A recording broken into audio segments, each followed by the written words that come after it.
Hi welcome to my channel conscious diet. ఈరోజు మనం మాట్లాడుకోబోయే topic excess calories are injurious to health. మనం తీసుకునే ఎక్స్ట్రా క్యాలరీలు మన బాడీని ఏ రకంగా డ్యామేజ్ చేస్తాయి, ఏ జబ్బులు వచ్చే అవకాశం ఉన్నాయి ఈ వీడియోలో చూస్తాము. దీనికన్నా ముందు వీడియోలో మన శరీరానికి ఎన్ని క్యాలరీలు కావాలి, అవి ఏ ఫ్యాక్టర్స్ పైన డిపెండ్ అయి ఉంటుంది అనేది చూసాము. మీరు ఇన్ కేస్ ఆ వీడియో చూడకపోతే ఆ వీడియో లింక్ కింద డిస్క్రిప్షన్లో ఇస్తాను. ఫస్ట్ ఆ వీడియో చూస్తే దాని కంటిన్యూషన్ లాంటిది ఈ వీడియో. ఇక టాపిక్లోకి వస్తే, మనకు మన శరీరంలో రోజుకి అవసరమయ్యే క్యాలరీలు ఉదాహరణకి 2000 నుంచి 2500 అనుకోండి, మన బిఎంఆర్ లేదా మన బాడీ రిక్వైర్మెంట్. ఇన్ కేస్ మన ఫుడ్ స్టైల్ వల్ల మనం రీఫైన్డ్ ఫుడ్స్, రీఫైన్డ్ షుగర్స్ లేదా కూల్ డ్రింక్స్, ఎక్సెస్ షుగర్స్ తీసుకోవడం వల్ల మనకి తెలియకుండానే మనం ఫర్ ఎగ్జాంపుల్ రోజుకి 4000 లేదా 5000 క్యాలరీలు, ఒక రోజు 3000 క్యాలరీలు, ఇలా ఏదో ఒక రోజు తీసుకుంటే పర్లేదు. అలా రోజు తీసుకుంటూ పోతే over a period of time long టర్మ్లో ఎలాంటి సైడ్ ఎఫెక్ట్స్ వస్తాయి, అంటే స్లోగా ఎలాంటి మార్పులు బాడీలో జరుగుతాయో ఈ వీడియోలో మనం తెలుసుకుందాం. ముఖ్యంగా ఫస్ట్ మనకి బాడీలో ఎక్స్ట్రా అయిన క్యాలరీలు కొవ్వుగా మారుతాయి, ఫ్యాట్ రూపంలో మారుతాయి అన్నమాట.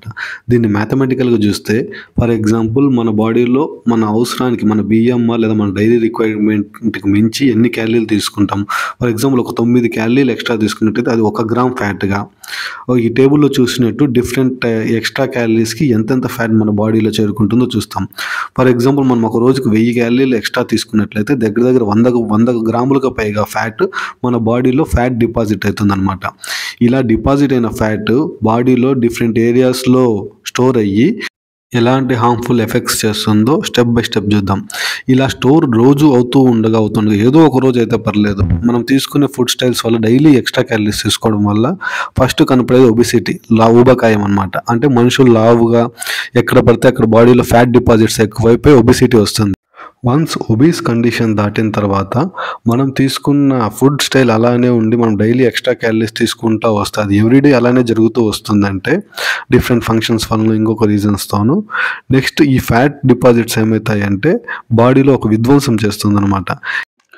అది ఎలాగంటే ఫర్ ఎగ్జాంపుల్ ఒక ఒబిసిటీ ఉండే పర్సన్, లావుగా ఉన్న వ్యక్తి ఆల్రెడీ తన బాడీలో ఫ్యాట్ డిపాజిట్స్ ఎక్కువ ఉంటాయి, కానీ అతను డైలీ లైఫ్ స్టైల్లో ఎక్కువ క్యాలరీస్ తీసుకోవడానికి అలవాటు పడి అలాగనే జరుగుతూ ఉంటే కొన్ని రోజులకి ఏమవుతుందంటే అతనికి టైప్ 2 డయాబెటీస్ వచ్చే అవకాశాలు ఎక్కువ ఉంటాయి. ఈ టైప్ 2 డయాబెటీస్ గురించి మనము తీసుకోవాలంటే అదొక పెద్ద టాపిక్ అవుతుంది. దీని గురించి ఒక సపరేట్ వీడియో చేసుకుంటాం ఓన్లీ డయాబెటీస్ గురించి. అలాగనే తింటూ పోతుంటే ఫ్యాట్ డిపాజిట్స్ వల్ల హార్ట్కి బ్లడ్ సప్లై చేసే ఆర్టరీస్లో అవి నేరోగా అయ్యి స్టిఫ్గా అయిపోయి అక్కడ డిపాజిట్స్ వల్ల అక్కడ బ్లడ్ ఫ్లో జరగడం కష్టం అవుతుంది. దీనివల్ల ఆర్టరీస్లో బ్లడ్ వెళ్ళాల్సిన వేగం కంటే ఎక్కువ ప్రెజర్తో వెళ్తుంది. ఇలా వెళ్ళడం కండిషన్స్ని మనం హైపర్ టెన్షన్ లేదా బీపీ, బ్లడ్ ప్రెషర్ అనే దీంట్లో చూస్తాం అన్నమాట. ఈ డిపాజిట్స్ వల్ల మనకి హార్ట్ డిసీజెస్, హార్ట్ స్ట్రోక్ వచ్చే అవకాశం కూడా ఉంది. ఇలా ఎక్స్ట్రా అయిన క్యాలరీస్ లేదా ఫ్యాట్ డిపాజిట్స్ డిఫరెంట్ బాడీ పార్ట్స్లో పోయి ఉండడం వల్ల, స్టోర్ కావడం వల్ల డిఫరెంట్ డిసీజెస్ వస్తాయి.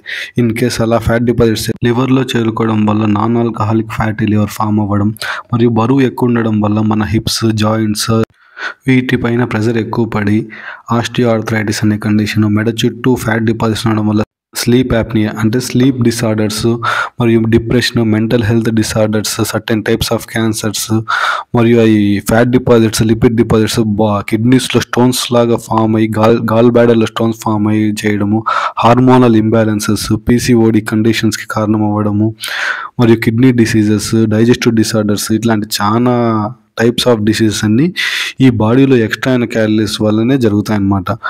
రీసెంట్ డేస్లో మనం చూస్తే ఇన్ఫర్టిలిటీ కేసులు ఎక్కువ అయిపోతున్నాయి. దీనికి one of the main reason ఈ ఒబిసిటీ లేదంటే ఈ ఫ్యాట్ డిపాజిట్సే. మరియు ఇట్లాంటి ఫ్యాట్ డిపాజిట్స్ బాడీలో హార్మోనల్ ఇంబ్యాలెన్సెస్, మన ఇమ్యూన్ సిస్టమ్ని వీక్ చేయడము, చాలా ఇన్ఫ్లమేటరీ డిసార్డర్స్ కారణమవుతాయి.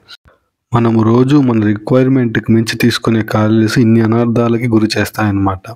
కాబట్టి మనం తీసుకునే ఫుడ్ లేదా మనం తీసుకునే క్యాలరీస్ పైన మనము ఎంత వీలైతే అంత కాన్షియస్గా ఉండి మన రిక్వైర్మెంట్ బట్టి మాత్రం మనం తీసుకోవాలి. లేదా మన ఫిజికల్ యాక్టివిటీని పెంచి, మన బిఎంఆర్ని పెంచి మన డైలీ యూసేజ్ క్యాలరీస్ని పెంచాలన్నమాట. అలా జరగకపోతే డైలీ ఫ్యాట్స్గా మారి ఇన్ని రకాల జబ్బులకి కారణమవుతుంది.